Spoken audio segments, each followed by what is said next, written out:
Nëse do përpiqeshim të mbledhim bashkë të gjithë heronjtë që kanë ndërtuar këtë vend dhe që janë ende gjallë, do t'i gjejmë në radhë tek farmacia, me një çantë rrecke, me recetat në dorë dhe me shpresën që barnat që i duan t'i ambuloj skema rimbursimit.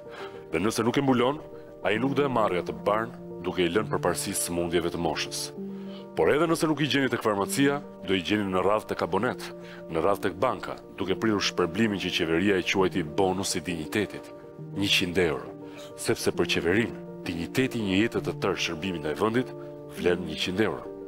Me këtë shpërblim, shumë prej tyre do shlyejnë borxhet në fletoret e dyqaneve të lagjes, të tjerë do blejnë barnat që nuk rimbursohen dhe ç'të mbes pak gram ushqime më shumë. Të dalësh në pension në Shqipëri nuk është as pushim, as shpërblim, është mallkim. Pensionisti shqiptar nuk jeton, pijeton, përpiqet, përpolitet. Pushime verore janë luks i papërballueshëm. Udhëtimet më të gjata janë kur takojnë fëmijët, niprit e mbesat, dhe i gjithë bagazhi i dijeve të jetës dhe profesioneve të tyre zvoglohet tek dominoja poshtë pallatit, tek ato stolat pa drasa.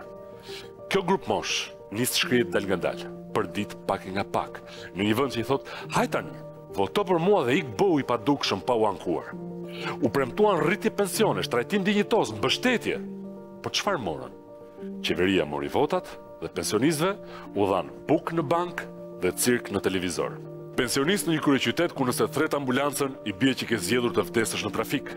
Pensionist që në vend të detit kanë liçenin artificial dhe për të marrë pak ajër të pastër disa rreze më shumë, duhet të bëjnë 90 minuta rrugë me 2, 3 ose edhe 4 autobus, sepse lulishtat e lagjeve janë kthyer në lokale. Në Shqipëri pensionistët nuk mbahen gjallë nga shteti. Ata mbahen nga fëmijët e tyre, që kryesisht jetojnë jashtë, me një shuk lekësh djerse që japin dikujt në stacionin e autobusit ose në aeroport për t'ia çuar plakut ose plakës. Ata fëmijë që mund të ishin këtu, duke ndërtuar Shqipërinë. Dhe ironia është që prindërit e tyre janë atë të njëjtit njerëz që ndërtuan Shqipërinë. E bën me tuar, me tjerës, me fukarallëk, me punë falas të papaguar pa ditë pushimi.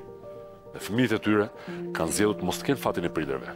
Të atyre grave, burrave që presin radhën e trajse në dorë të ilaçeve, të aboneve, të shpërblimeve, dhe që për shtetin nuk janë asgjë më shumë veçse numra në një Excel të një shtabi patronazhistësh.